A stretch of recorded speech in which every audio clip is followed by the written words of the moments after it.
Coachella Valley, man. Everybody back at home. Everybody get ready, man. When I come back, we're going to celebrate. Thank you. All right, okay, Kimber here, please. 10 on 10. When you're ready. What's up, Fred? Oh. You already heard Dante's boxing. My man. Oh, I got this on video, Tim. I'm putting it up. Word, man. I wish I would have got when he did I'll it the be last on it. time. He did.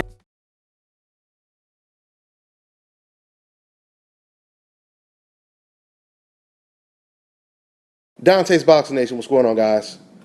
So as we all know by now, Gennady Golovkin's first pay-per-view turned out to be some of the worst pay-per-view numbers for a fighter that we've been told is going to be the new face of boxing. Is going to replace Floyd Mayweather as the new star of boxing. Well, speaking of Floyd Mayweather, once these pay-per-view numbers were released, Leonard Ellaby, he responded by basically saying, quote, "You don't become a pay-per-view attraction overnight. It takes years of making that happen. There are many factors and few have succeeded. If it was that easy, anybody could do it. Most have no clue how difficult it is. Big difference in being a star in boxing and having star power." Now that's just a little bit of what Leonard Ellaby had to say about Gennady Golovkin's pay-per-view numbers. He makes a lot of sense. You know, it's unbelievable to me that you actually have writers, professional writers, along with fans that are all of a sudden now trying to defend these very low pay-per-view numbers that was even below the standards that Tom Loeffler expected at a worst-case scenario. But the same people that are praising or defending Golovkin's pay-per-view numbers are the ones that was bashing Mayweather versus Berto numbers. How does this make sense, guys? How does this make sense? You know what's so crazy? What's so crazy is Floyd Mayweather charged damn near double the price that Golovkin charged on his pay-per-view. And Floyd Mayweather still did 4 times better than Golovkin did in his pay-per-view. How is that possible? And how is it possible that that's considered a failed pay-per-view? You know, Mayweather versus Berto at least. People were talking about how it was terrible numbers. I remember when Mayweather fought Guerrero the first time, he did 800,000. Everybody was talking about how terrible those numbers were. You had people just constantly laughing like, oh yeah, you know, he failed and etc., etc.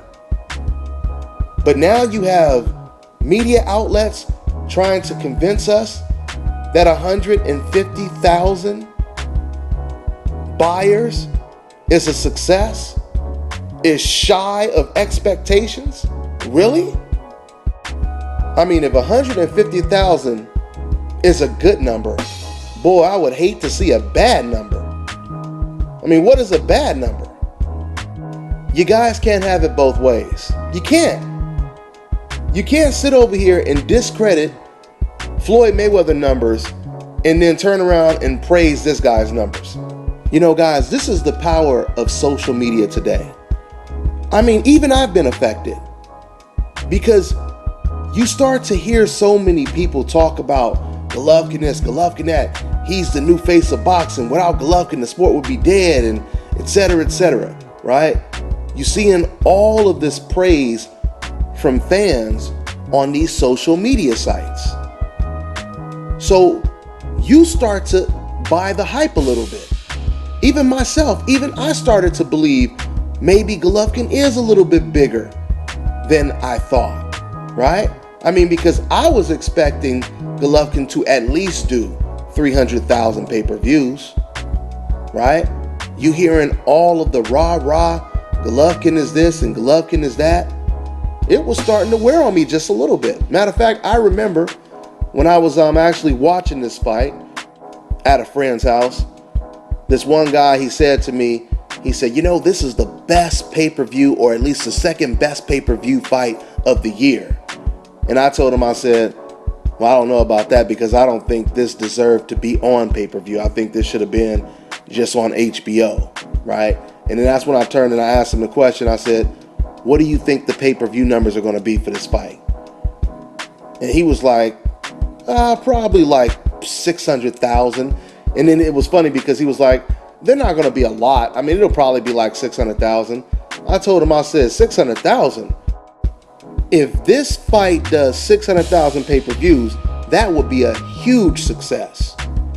And the guy was like, really? I said, yeah, of course.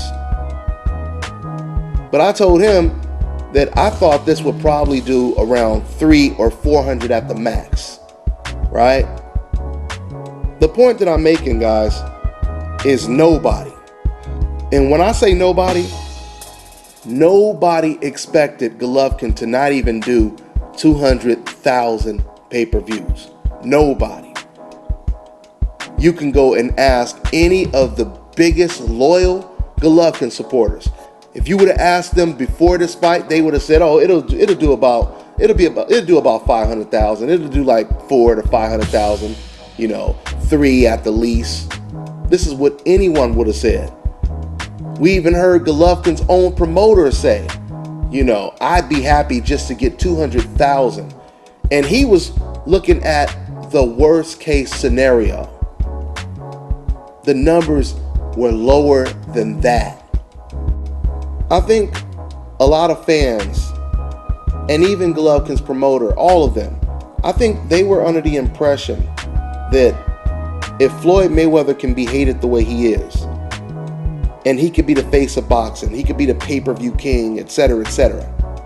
Imagine if we have a guy who is the complete opposite in every way of Floyd Mayweather.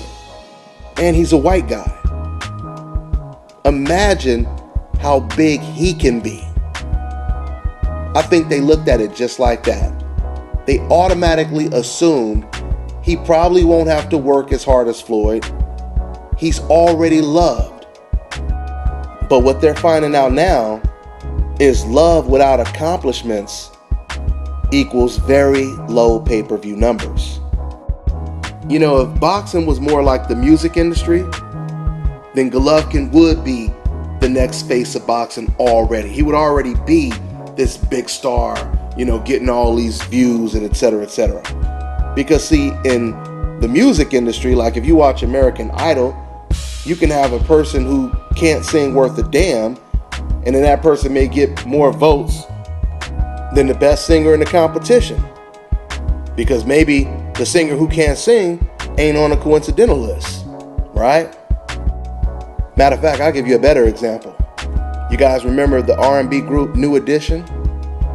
They were pretty much the kings of R&B dance groups, right? Now, even though they were pretty much the originators and they were the best to do it, you had groups that weren't on the coincidental list that would come along later, like New Kids on the Block, Backstreet Boys, and NSYNC. And they would do 10 times the numbers that New Edition did, right? So in the music industry, you can actually just be liked and be more successful financially, not in the sport of boxing.